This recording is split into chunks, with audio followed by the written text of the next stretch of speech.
Okay, first of all, we have to see what this industry treaty, or for that matter, any water treaty is all about.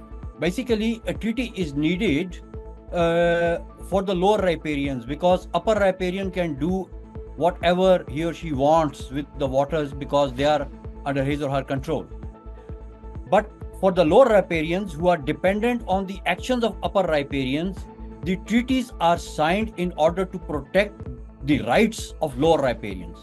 And those rights are basically divided in three parts. First, it protects the lower riparians from excessive damming. What damming does is that damming disrupts the natural rhythms of the river. And a lower riparian who is already using the water is dependent on the natural rhythms of the river. Their culture, their ecology, and their economy is built around the natural rhythms of the river. When you build a dam can regulate the flow of the river and it gives the control to the upper riparian, and upper riparian can then regulate the flow according to his or her needs. And lower riparian may suffer because of it. So excessive damming is prevented by the treaties. And lower riparians are protected. The second thing is the diversion. If you divert a lot of water as an upper riparian, the lower riparians will get less water. So the treaty prevents the lower riparians from excessive diversions. Third thing the treaty prevents the lower riparians from is the pollution. It prevents the upper riparian to pollute the rivers, and the water quality and environmental quality is maintained at the lower side, and this is the rights of the lower riparians and the lower not just the people but also the environment. So these are the three things a treaty protects the lower riparian from. Upper riparians actually don't need any treaty. What did Indus Water Treaty do? Indus Water Treaty actually allowed the upper riparian to do damming as much as they can. Unlimited number of dams they are allowed to build on the eastern and western rivers of the Indus system. There is no cap on the number of dams they can build. Number two, diversions. The treaty allowed the upper riparian to completely divert three rivers away from the lower riparian. Unprecedented anywhere in the world. And those three rivers are not trivial rivers. Each one of those rivers rivals the size of Colorado River in the USA. So those three non-trivial rivers were completely shut down anywhere unprecedented in the world. Plus, they also got the permission to divert up to 7% waters from the western rivers, which they had not been able to do in 65 years because those mountains are so difficult that it is uneconomical. Even if from engineering point of view it is possible, it is highly uneconomical to divert water from those mountains and let it go somewhere else. So the diversions again have been allowed to the maximum extent the upper riparian could. So it did not prevent the lower riparians from excessive diversion, rather allowed the upper riparian to do as much diversion as they could. The third thing the treaty prevents a lower riparian from is the pollution.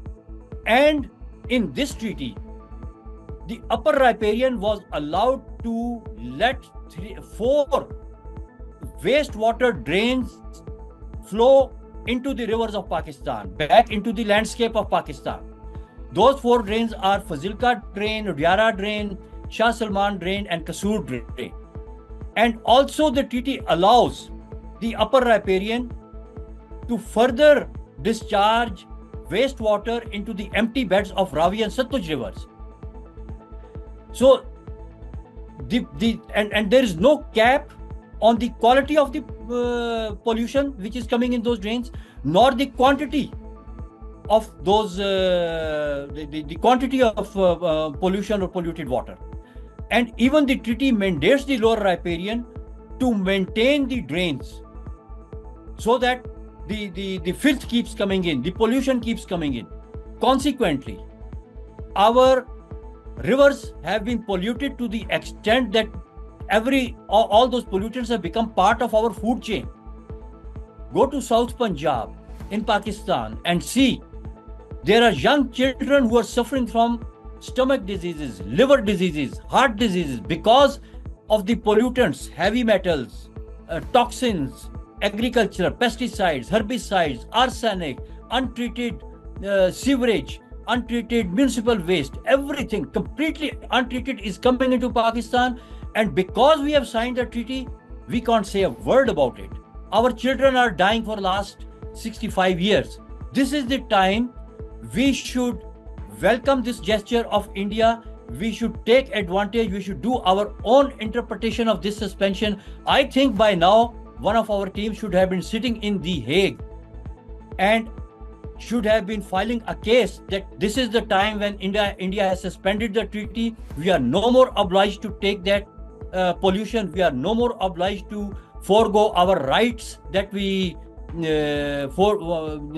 forfeited in 1960, and we should we want to have our the rights of lower riparians given back to us, which were taken away through this deceitful treaty.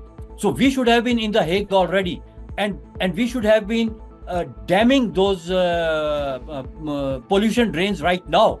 And we have a big opportunity to actually move forward.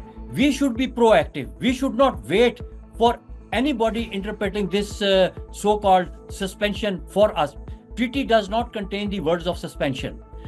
Treaty does not give any provision of suspending the treaty permanently or for a while by any party or unilaterally by any party. Therefore, we should have our own interpretation. We should take advantage of this opportunity, and we should go all out with a war, with a water war, which is fought with knowledge, with environment, with support from environment. You see, the treaty violates environmental requirements. The treaty violates human rights.